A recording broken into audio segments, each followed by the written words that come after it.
Also YouTube channel நேயர்களுக்கு வணக்கம். Like பண்ணுங்க, ஷேர் பண்ணுங்க, சப்ஸ்கிரைப் பண்ணுங்க. பொதுவாக ரேவதி நட்சத்திர நண்பர்களுடைய தெய்வம்னு பார்த்தா நட்சத்திர தேவதைன்னு சொல்லுவாதே, அதுனா சிவபெருமான். பரிகார தெய்வம்னு பார்த்தா பெருமாளுங்க. உங்களுடைய குணம் என்ன குணம்னா தேவ குணம். உங்களுக்கான சித்தர் என்னன்னா அகத்தியர் தான் உங்களோட சித்தருங்க. நீங்கள் சித்தரை வழிபாடு செய்யணுன்னா அகத்தியர் சித்தரை வழிபாடு செய்யலாம். வீட்டில் ஒரு அகத்தியர் ஃபோட்டோ வாங்கி வச்சு தினமும் நீங்கள் சாமி கும்பிட்டு வரலாம். இந்த மாதிரி உங்களுடைய நட்சத்திரத்துக்கு உண்டான தெய்வங்கள், வழிபாட்டு தெய்வங்க. உங்களுடைய குணம் எப்படி இருக்கும் அப்படின்னு சொல்லி முதல்ல பார்த்துடலாம். அதுக்கப்புறமா தொழில், வழிபாடு, பரிகாரம், பலன்கள் சொல்லி வரிசையாக பார்க்கலாம். சரிங்களா? ஃபஸ்ட்டு உங்களுடைய குணம் எப்படி இருக்குன்னா, குரு பகவானை ராசிநாதனாகவும் புதன் பகவானை நட்சத்திர அதிபதியாக கொண்ட அற்புதமானது ரேவதி நட்சத்திரம். இந்த ரெண்டுமே பாருங்கள், குரு பகவான் ராசிநாதன், புதன் பகவான் வந்து நட்சத்திர அதிபதி. அப்படிங்கும்போது பாருங்கள் எவ்வளோ ஒரு மேன்மையான வாழ்க்கையை, எவ்வளோ நல்ல அன்பு உள்ளமாக நீங்கள் இருப்பீங்கன்னு சொல்லி இதிலிருந்து நீங்கள் தெரிஞ்சுக்க முடியும். ஏன்னா அடிப்படையில் என்ன இருக்கோ அதை வச்சு தான் நாம் மற்றதை கணிக்க முடியும். ஒரு பழமொழி இருக்கு இல்லைங்களா, உங்கள் நண்பன் யாருன்னு சொல்லு, உங்களை நான் சொல்கிறேன்னு சொல்லுவாங்க. அந்த மாதிரி உங்களுடைய ராசிநாதன் யார், நட்சத்திர அதிபதி யாருன்னு தெரிஞ்சாவே நீங்கள் யாருன்னு தெரிஞ்சிருங்க. அப்பேற்பட்ட பதிவு தாங்க இன்றைய பதிவு. நியாயம் தர்மத்துக்கு கட்டுப்பட்டவங்க ரேவதி நட்சத்திர நண்பர்கள். பழி பாவம்னு சொல்லிட்டு அனைத்துக்குமே அஞ்சு வாழ்வாங்க. யாருக்கும் ஒரு எள்ளளவு ஒரு கஷ்டத்தை கொடுக்குறோன்னா கூட அந்த வேலையே வேணாம், அதனால் ₹1,00,000 வந்தாலும் சரி அதை நான் பண்ண மாட்டேன்னு சொல்லி ஒதுங்கி போகக்கூடிய நட்சத்திரம் ரேவதி நட்சத்திரம். யாரையுமே குற்றங்குறை சொல்லவே மாட்டீங்க, யாரையுமே காயப்படுத்தாமல் நேர்மையாக வாழக்கூடிய நட்சத்திரம்னா ரேவதி நட்சத்திரம் தாங்க. இந்த ரேவதி நட்சத்திரத்தை மோட்ச நட்சத்திரம்னு சொல்லுவாங்க. ராசியும் கடைசி, நட்சத்திரமும் கடைசிங்கும் போது ஒரு மோட்சம் பெற்ற நட்சத்திரம்னு சொல்லுவாங்க. அற்புதமான நட்சத்திரங்க ரேவதி நட்சத்திரம். இப்படி யாரையும் காயப்படுத்தாமல் நேர்மையாக வாழக்கூடிய ரேவதி நட்சத்திரம். ஆனால் என்னென்னா ஒரே ஒரு சின்ன விஷயம், குறுகிய மனப்பான்மை உடையவன்னு சொல்லலாங்க. பணம் கைமாத்து வாங்கினா கண்ணும் கருத்துமாக சொன்ன நேரத்துக்கு கொடுப்பீங்க. பண விஷயத்தில் நாணயமாக அடுத்தவங்களை பற்றி புறம் பேசாமல் இருக்கிற இடம் தெரியாமல் வாழக்கூடிய ஒரு நல்ல மனம் படைத்தவர்னு சொன்னால் அது ரேவதி நட்சத்திரங்கள் தான். இது உங்களுக்கான ஒரு புகழ்னு நீங்கள் அடுத்தவங்களுக்கு இது தெரியும், உங்களோட இருக்கிறவங்களுக்கு தெரியும் ரேவதி நட்சத்திரம் எப்படின்னு உங்களுக்கே தெரியும். நீங்கள் இப்படி தான் அப்படி சொல்லிவிட்டு நீங்கள் இந்த மாதிரி நான் சொல்லக்கூடிய குணநலங்கள் உங்களுக்கு இருந்துச்சு அப்படின்னா கண்டிப்பாக நீங்கள் கமெண்டில் தெரியப்படுத்துங்க. சுதந்திரமாக நீங்கள் செயல்பட நினைப்பீங்க.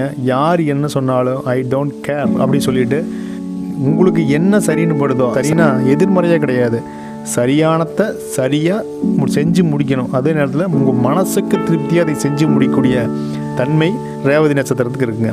ஆனால் இன்னொன்று தெரிஞ்சுக்கங்க, ரேவதி நட்சத்திரத்துக்கு ரகசியத்தை மட்டும் சொல்லிடாதீங்க. ஏன்னா அந்த ரகசியம் 5 நிமிஷம் இருந்தாவே அது பெரிய அதிசயம்தான். ஒரு படத்தில் கவுண்டமணி சார் சொல்லுவார் இல்லைங்களா, ஒரு ரகசியம் சொல்லிட்டா இது யாருக்கிட்டையா சொல்லி ஆகணுண்டோ, இல்லைன்னா என் மண்டை வெடிச்சு போகண்டோ அப்படிங்கிற மாதிரி தான் இருக்கும் உங்கள் ரகசியம். அடுத்த செகண்டே யாராச்சும் சொல்லு அப்படின்னா அதுவே உங்களுக்கு பெரிய பாரமாக இருக்கும். தவறுன்னு சொல்ல முடியாது. அவ்வளவு குழந்தைத்தனமான, குழந்தை மனம் படைத்தவன்னு சொல்லலாம். குழந்தைய வந்து எதையும் மனசில் வச்சுக்காது, உள்ளொன்று வைத்து புறமொன்று பேசாத தன்மை குழந்தைகளுக்கு இருக்குது. அந்த மாதிரி குழந்தை மாதிரின்னு சொல்லலான்னு வச்சுங்க. யாரையும் அவ்வளோ சீக்கிரம் நம்ப மாட்டீங்க. எதையும் எப்போவுமே ஒரு சந்தேக கண்ணோட்டத்திலேயே பார்க்கக்கூடிய ஒரு நபர்னு சொல்லலாம். இன்னுமே செல்லமாக சொன்னால் சந்தேக பிராணின்னு சொல்லலாம். நண்பனாக இருந்தாலும் சரி, வாழ்க்கை துணையாக இருந்தாலும் சரி, பெற்ற பிள்ளைகளாக இருந்தாலும் சரி, நம்மளை பெற்ற அப்பா அம்மாவாக இருந்தாலும் சரி, எதிலும் எங்கும் எப்பவும் சந்தேகம். அது யாருக்குமே விதிவிலக்கு இல்லை. அது யாராக வேணாலும் இருந்துட்டு போகும். ஆனால் என்னுடைய பார்வை இப்படி தான் இருக்கும். நீ நல்லவனா கெட்டவனா அப்படிங்கிறத முழுசாக உணர வரைக்கும் நீங்கள் அப்படி தான் இருப்பீங்க. ஆனால் நம்பிட்டிங்கன்னா ஒரு இம்மியளவு கூட விட்டு கொடுக்க மாட்டீங்க, விட்டுட்டு போகவும் மாட்டீங்க. கடைசி வரைக்கும் உன் வாழ்க்கையில் நான் நிற்பேன், நின்று உனக்கு நான் வந்து கை கொடுத்து உன்னை தூக்கி விடுவேன் அப்படின்னு சொல்லிட்டு நின்று உங்களுக்கு பெரிய அளவில் வந்து அடுத்தவங்களுக்கு கை தூக்கி விட்டு காப்பாற்றக்கூடிய அளவுக்கு, சப்போர்ட் பண்ணக்கூடிய அளவுக்கு ஒரு மனசு யாருக்குன்னு இருக்கிற பார்த்தா ரேவதி நட்சத்திரத்துக்கு நிச்சயமாக இருக்கும். கண்டிப்பாக அது உங்களுக்கும் தெரியும், ரேவதி நட்சத்திர கூட இருக்கிறவங்களுக்கும் கண்டிப்பாக தெரியும். இலகிய மனம் கொண்டவங்க நீங்கள். தனக்கு சரின்னு என்ன தோணுதோ அதை வந்து செய்யக்கூடியவங்க.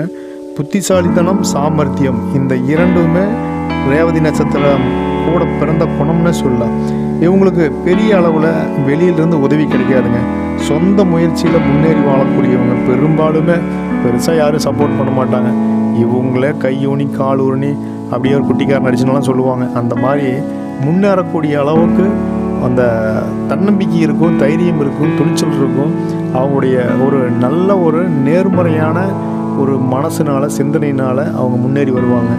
30 வயசு வரைக்கும் நிறைய சோதனைகளை சந்திப்பாங்க. இவ்வளவுதான் இருக்காது. ஆனால் வாழ்க்கையில் அதிகபட்ச உயரத்தை அடையக்கூடிய நட்சத்திரம் அப்படின்னு பார்த்தா ரேவதி நட்சத்திரம் இருக்கும். ஒரு பொதுவாக நீங்கள் ஒரு சர்வே எடுத்து பார்த்தீங்கன்னா கூட ரேவதி நட்சத்திரம் அப்படிங்கிறது ரொம்பவுமே கீழ்நிலையில் மோஸ்ட்லி இருக்காது, பெரும்பாலும் இருக்காது. அதிகபட்சமாக பார்த்தீங்கன்னா ஒரு நல்ல ஒரு ஜாப்பு, நல்ல ஒரு வெல் செட்டில்டு அப்படிங்கிற மாதிரி தான் இருப்பாங்க. யோசிச்சு பாருங்கள். நீங்கள் இந்த மாதிரி உங்களுக்கு குணம் இருக்குது, இந்த மாதிரியான அமைப்பில் நீங்கள் வாழ்ந்துட்டுருக்கீங்க அப்படின்னா கண்டிப்பாக ஒரு கமெண்ட் பண்ணுங்கள், நாங்களும் தெரிஞ்சுக்கிறோம். நீங்கள் என்ன மாதிரியான பிஸ்னஸ் பண்ணியிருக்கணும் அல்லது பண்ணிகிட்டு இருப்பீங்கன்னா பெரும்பாலும் உங்களுக்கு 42 வயசு வரைக்குமே பெருசாக எந்த ஒரு தொழிலுமே செட் ஆகாது. இல்லை அப்படியே நீங்கள் ஒரு பிஸ்னஸ் பண்ணிங்கனாலுமே அந்த குறிப்பிட்ட காலம் வரைக்கும் இது பெரிய ஒரு வளர்ச்சிங்கிறது இருக்காதுங்க. ஆனால் அதுக்கப்புறம் தான் நீங்கள் செய்கிற தொழிலில் மேன்மை வளர்ச்சி அப்படின்னு சொல்லிட்டு உண்டாங்க. தொழிலை பொறுத்த வரைக்கும் ரேவதி நட்சத்திர நண்பர்கள் பெரும்பாலுமே ஒரு சயின்டிஸ்டாக இருப்பாங்க, ஏதாவது ஒரு வகையில் ஆராய்ச்சி செய்யக்கூடிய தொழில் இருப்பாங்க. அதே போல் வரலாற்று ஆசிரியர்கள், அரசுத்துறை அதிகாரிகள், இந்த தொல்லியல், இந்த ஆராய்ச்சி, இந்த மாதிரி ஆராய்ச்சி சம்மந்தமான ஒரு துறைகளில் இருக்கக்கூடிய இருப்பாங்க. இன்னொன்று ஆடை சார்ந்த உற்பத்தி தொழில் இருப்பாங்க. இந்த டைப்பிஸ்ட்னு சொல்லுவோம் இல்லையா, தட்டச்சு தொழில் செய்யக்கூடியவங்க, பேங்க் ஆஃபீஸர்ஸ், மேனேஜராக இருப்பாங்க, கேஷியராக இருப்பாங்க. இந்த மாதிரி பேங்க் ஆஃபீஸர்ஸ்.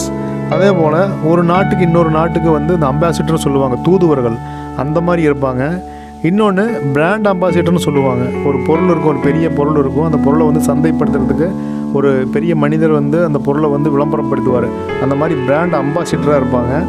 கப்பல் துறை சம்பந்தமான பணிகள் இருக்க வாய்ப்பு இருக்குது. காய்கறி கடை, பால் சார்ந்த பொருள்கள், அது என்னவா பொருளாக கூட இருக்கலாம், அந்த மாதிரி பால் சார்ந்த பொருள்களில் வேலை இருக்கிற மாதிரி இருக்கும். நகை ஆபரண தொழில் இருக்கும். ஆடை ஆபரணம் வடிவமைக்கக்கூடியவங்களாக இருப்பாங்க. ஸோ இந்த மாதிரி பிஸ்னஸ் எல்லாம் உங்களுக்கு ஒத்து போகும். மோஸ்ட்லி இந்த மாதிரி பிஸ்னஸ்குள்ளே இருக்கிறதுக்கு நிறைய வாய்ப்பு இருக்கும் பெரும்பாலுமே.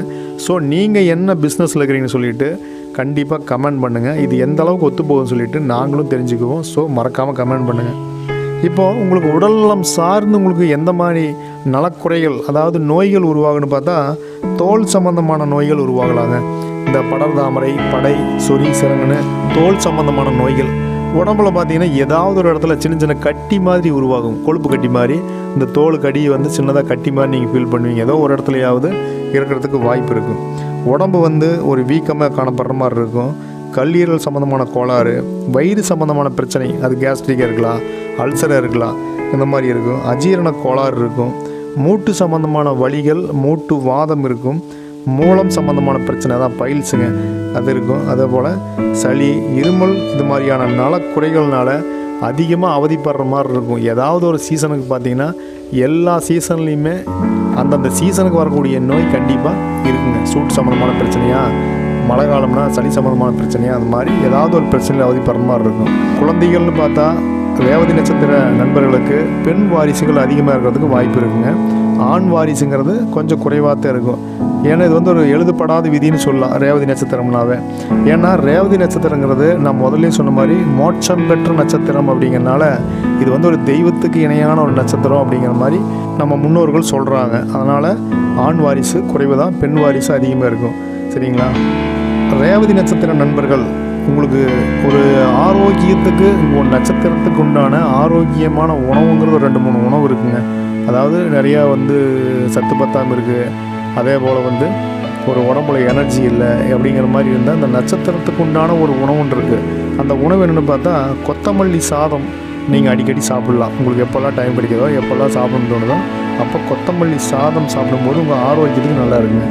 பேரிச்சம்பழம் சாப்பிட்லாம். இலந்தை பழம் சாப்பிடுவது ரேவதி நட்சத்திர நண்பர்களுக்கு உடல் ஆரோக்கியத்துக்கு நல்லதுங்கனால கொத்தமல்லி சாதம், அதே போல் பேரிச்சம்பழம், இலந்தை பழம், இதையெல்லாம் நீங்கள் சாப்பிட்டு வரும்போது ரேவதி நட்சத்திரத்திற்கான அந்த பழம் கிடைக்கிறதுக்கு வாய்ப்பு இருக்கனால நீங்கள் அந்த உணவு சாப்பிடுங்க.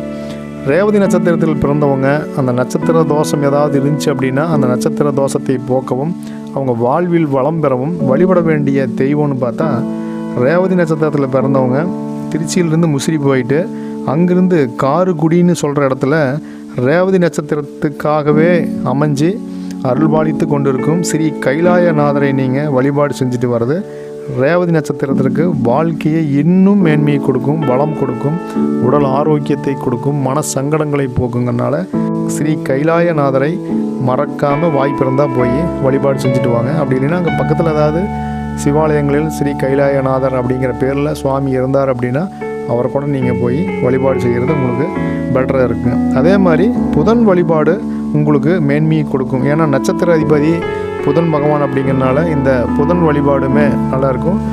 நவகரங்களில் இருக்கக்கூடிய புதன் பகவானுக்கு நீங்கள் புதன்கிழமை தோறும் போய் நீங்கள் வழிபாடு பண்ணிவிட்டு ஒரு அர்ச்சனை செஞ்சுட்டு வரும்போதுமே உங்களுடைய நட்சத்திரம் இன்னுமே வலுப்பெறும். நீங்கள் செய்கிற தொழில், உங்களுடைய பிஸ்னஸ்ஸு எல்லாமே சிறப்பாக மாறுங்க. ஸோ